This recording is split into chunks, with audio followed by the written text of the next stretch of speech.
গরম ভাতের সাথে পুঁই শাকের পাতা ভাজি, একটা দারুণ স্বাদের লোভনীয় খাবার। নমস্কার বন্ধুরা, ফ্যামিলি কিচেনে সবাইকে স্বাগতম। আমি আজকে রান্না করব পুঁই শাকের পাতা ভাজি। বাজার থেকে তাজা তাজা পুঁই শাক কিনে নিয়ে আসি। আমাদের বাড়িতে সবাই পুঁই শাকের পাতাটা খেতে খুব পছন্দ করে, তা আমি আজকে কাঁকড়া দিয়ে ভাজি করব। এই দেখেন, পুঁই শাক থেকে আমি পাতাগুলো ছাড়িয়ে রেখে দিয়েছি, সেইগুলো এখন আমি কুচিয়ে নেব। এই যে পাতার যে ডাঁটাটা, এটা আমি ফেলে দেবো, শুধু পাতাটা নেব।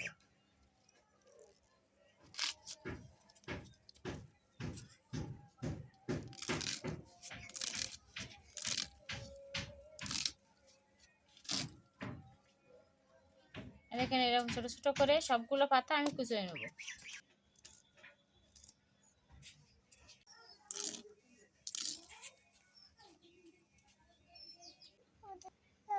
এই যে আমার পুঁই শাকের পাতাগুলো কুচানো হয়ে গেছে।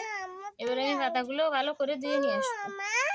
এই দেখেন, আমি পুঁই শাকের পাতা ভাজি করার জন্য কুচিয়ে রাখলাম। পুঁই শাক পাতাগুলো ধুয়ে নিয়ে আসি, কাঁকড়াগুলো ধুয়ে নিচ্ছি, পেঁয়াজ রসুন আর কাঁচা জাল ছিঁড়ে নিচ্ছি, আর এই যে কাঁকড়ার থেকে যে গিলুটা বেরোয়েছে, এবার আমি সব রেডি করে নিয়েছি। আমি এখন বেজে ফেলবো।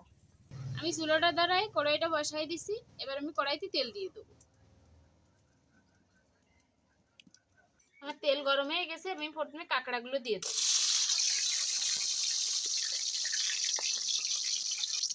কাঁকড়ার ভিতরে অল্প একটু লবণ হলুদ দিয়ে দেবো, আর অল্প একটু লবণ। কাঁকড়াটা ভাজির সময় লবণটা কাঁকড়ার ভিতরে হয়তো ঢুকে যায়। ওই যে কাঁকড়ার গিলুটা বের করে রাখলাম, সেটা দিয়ে দেবো। এবারে কাঁকড়াটা একটু ভাজা ভাজা হয়ে গেছে। এবার আমি পেঁয়াজ রসুন আর কাঁচা জল দিয়ে দেবো। এবারে এইগুলো আমি ভালো করে ভেজে নেবো।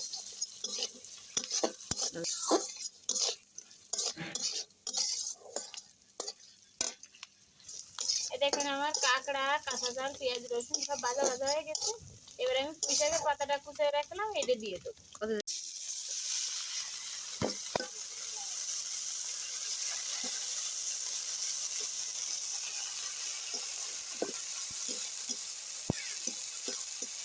এবার আমি পুঁই শাকের পাতাটা যাতে একটু ভালোভাবে সিদ্ধ হয়ে যায়, তার জন্য আমি ঢাকনাতে ঢেকে দেবো। এবার আমি শাকে লবণ হলুদ দিয়ে দেবো। প্রথমে দিয়ে দেবো পরিমাণ মতো লবণ, এর পরিমাণ মতো হলুদ। এবার আমি নেড়ে ছেড়ে ভালো করে লবণ হলুদটা শাকের সাথে মিশিয়ে দেবো।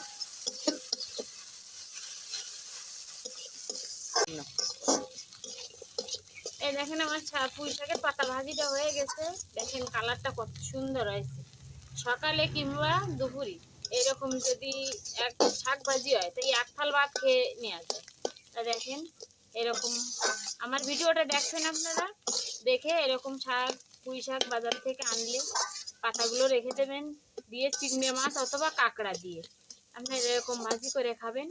খেয়ে দেখবেন কতটা সুন্দর একটা খাবার।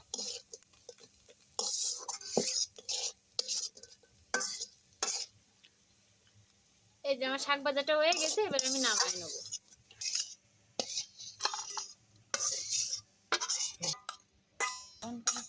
এই দেখেন, আমার শাক ভাজাটা নামানো হয়ে গেছে। কত সুন্দর দেখতে হয়েছে আর কতটা লোভনীয় একটা রেসিপি।